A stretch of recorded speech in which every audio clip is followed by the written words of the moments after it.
Just try to be comfortable. I'm Bill Faith. I'm the Executive Director of the Coalition on Homelessness and Housing in Ohio. I want to welcome everybody and thanks for coming out on this rainy morning.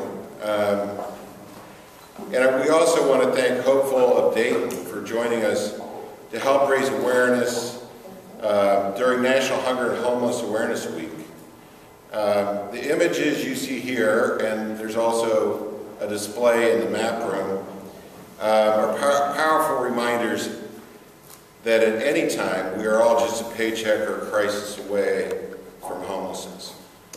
It's been a troubling time for Ohio because as bad as the numbers are today, they're probably going to get worse given our current state and federal fiscal crisis.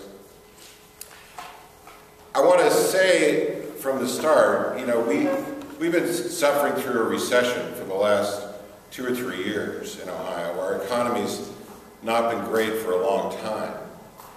But homelessness is not something that people enter into lightly.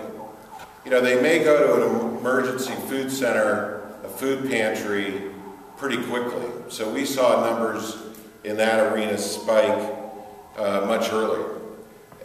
With homelessness, people do whatever they can do to remain housed.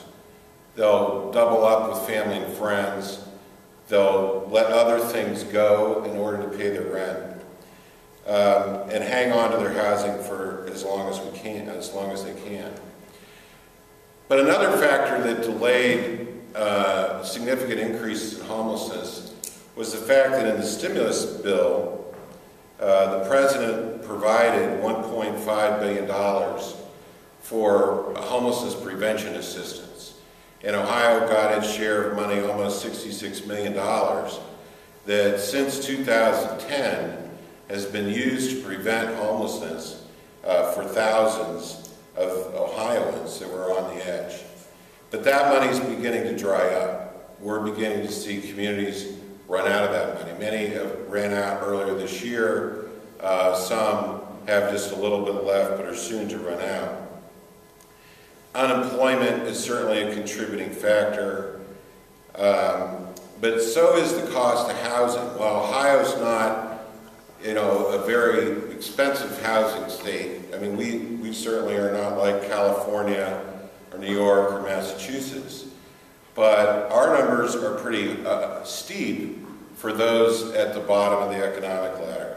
Just to give you an example, to get a basic 2-bedroom apartment in Franklin County, right where we are, the fair market rent for a 2-bedroom unit is currently about $779 a month. So if you're looking at employment, you'd have to have a full-time job at just about 15 bucks an hour to afford that unit, so you're not paying more than 30% of your income for housing. Many jobs in the service sector, if you're lucky enough to have a job, don't pay close to $15 an hour.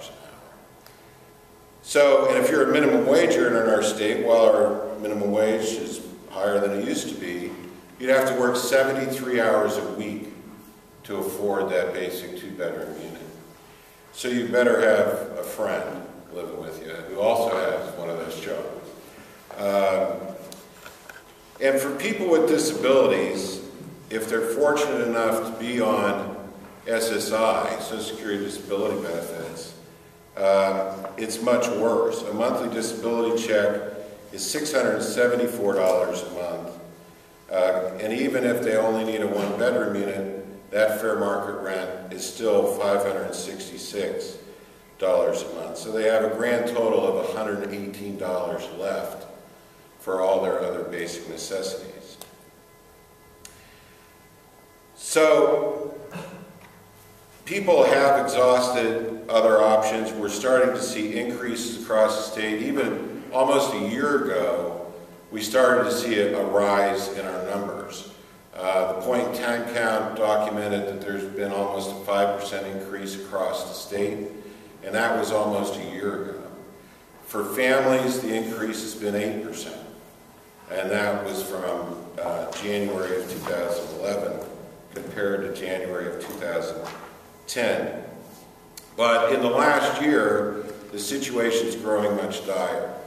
In Columbus, for example, the term that how they phrased it is, we're bursting at the seams.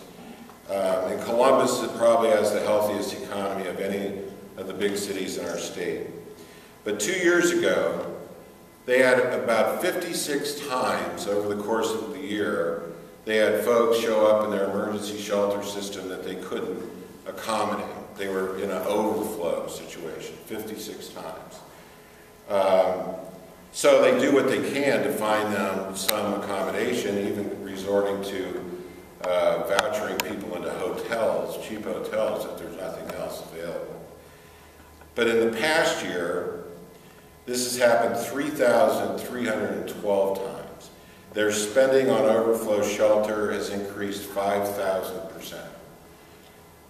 Demand at the Norma Air Women's Center in Cleveland is up an alarming 44% in the same reporting period over this year over last year. 1,275 women sought emergency housing in 2011 compared to 880 this year, or in 2010. In Cincinnati, they report that family homelessness is so huge that it's creating, it's basically creating a bottleneck in their system. They used to be able to bring families in, work with them to rapidly rehouse them in the community. But that system's clogged, and they simply have a waiting list for assistance. They just have to turn people away. But it's not just a big city issue. Our rural communities are reporting similar increases. The executive director of the Finley Hope House says, and I quote, "We are drowning. Housing rental assistance is gone for the year, and the waiting list for women and children is the longest we've ever had. We are drowning."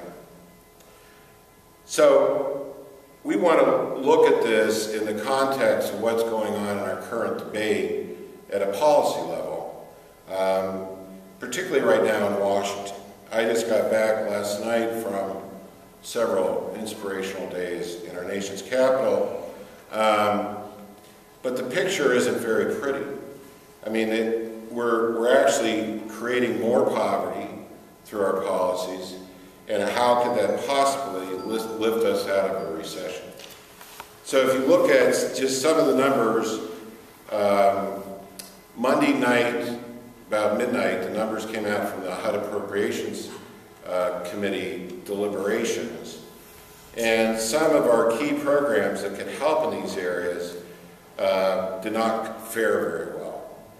They allocated $1 billion for the home housing assistance program that all of our communities across the state benefit from, but that's a 38% decrease over last year.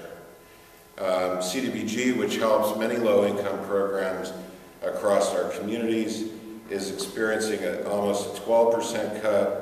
Public housing's cut back in their operating support by 14%. And the homeless assistance line item was actually more fortunate than some. It was flat funded.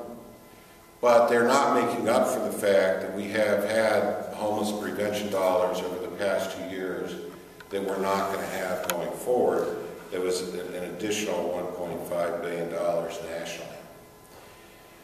So now we're going to have this tough budget from the HUD standpoint. That bill is not quite finished. It's going to probably get passed before the weekend, since the continuing resolution to operate the federal agencies expires on Saturday.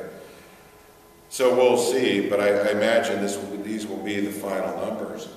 But now we're bracing for what this so-called super committee on deficit reduction is going to do.